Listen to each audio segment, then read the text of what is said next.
Hello boys and girls, and welcome back to art.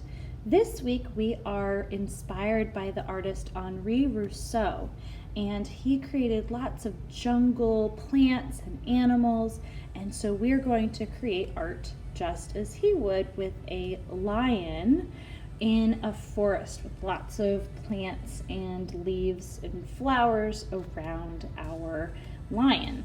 So we're going to start by thinking about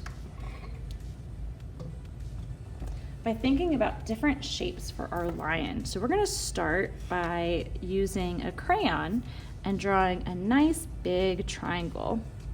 And I'm using an orange crayon, and I'm going to draw a nice big triangle because that's his nose, that's where his eyes are, and that's where the top of his head is.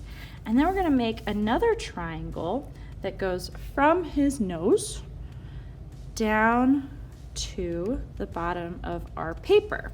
So it's two diagonal lines that go down, and that's for our lion's body.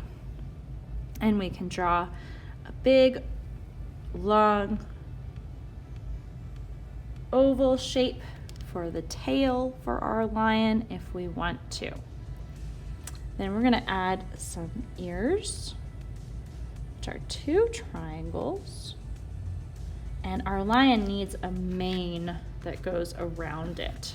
So we can draw some big triangles that go from the lion's face and out around our lion's head. Down there, and then triangles that go around and on top, all the way around, maybe one more right here. However you want to make your triangles go around to create the mane for your lion. Then we want to add a pink nose for our lion.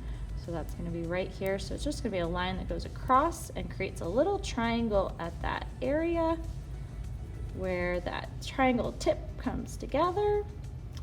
And we want to make two eyes for our lion. So circle on one side of our lion's face, a circle on the other side. You want them to be about the same size, maybe a little bit bigger.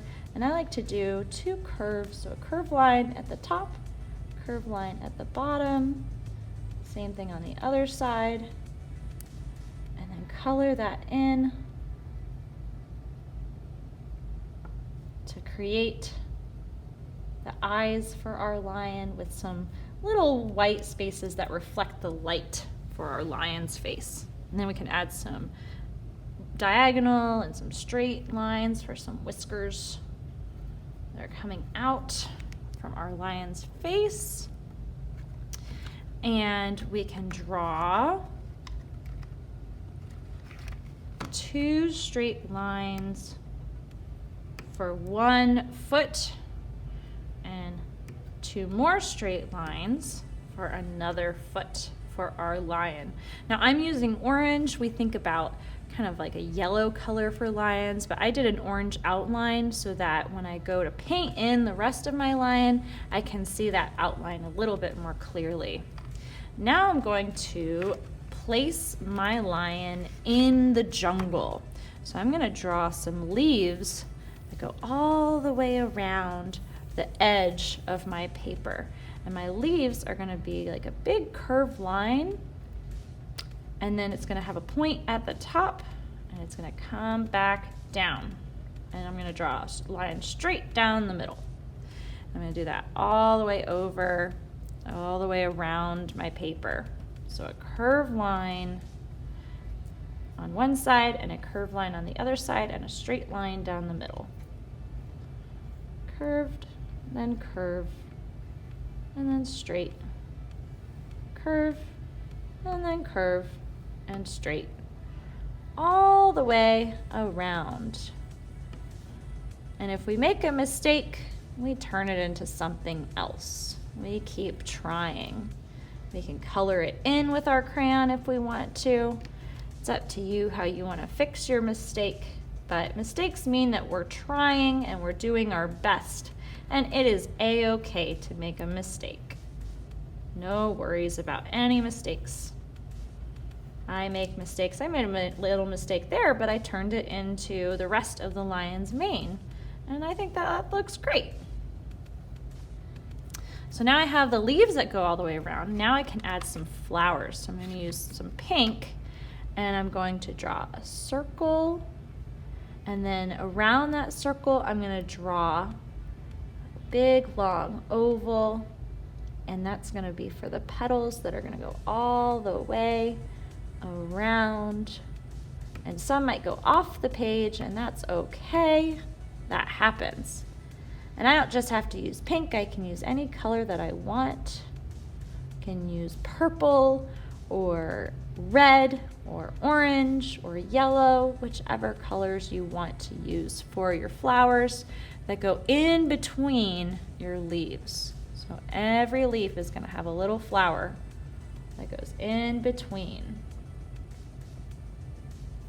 So a circle with an oval. Now it might go behind the leaf, so we might not see all of that oval, and it might go off the page like this petal does. It might go behind the leaf, or you might see all of it. So it just kind of depends on where you place your leaves. Or if you want to do little small flowers, then you can have like these tiny little petals, and you can see all the leaves that way. So it just depends on how big your flowers are or how little they are, and if you see all the petals or not. But we're thinking about the art created by Henri Rousseau.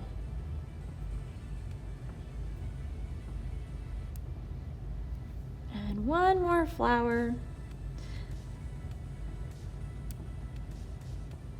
All right, so now that I have all my flowers, I have my leaves going around the edge, I drew in my lion, I'm going to paint in the whole thing. I'm going to paint in the background.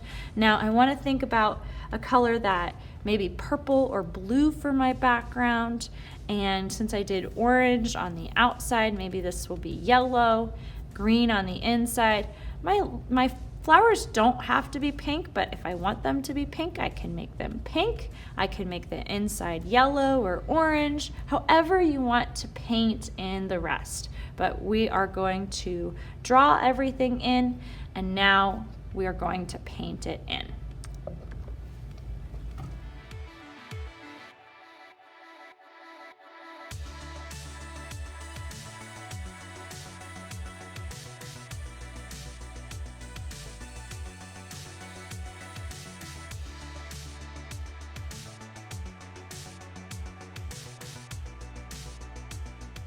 Boys and girls, as you see, I have painted in my lion and my background. I painted it blue, and I painted the blue background first. That way, oh, I forgot a spot. I see it. Forgot one little spot right here. I painted the background blue first so that I could wait for that to dry so I could get all the different details. So what I like to do is paint one area and go around the shapes, and then move on to a different area so that I go one step at a time, wait for it to dry, and that way it doesn't bleed into the other shape, so that that shape stands out all the way around. So make sure you paint everything in really nicely. Try to stay all the way in the lines. Try not to go outside those lines when you're painting so that you can see your beautiful artwork really come to life. I hope that you enjoy this project, and I can't wait to see what you create. We'll see you next time.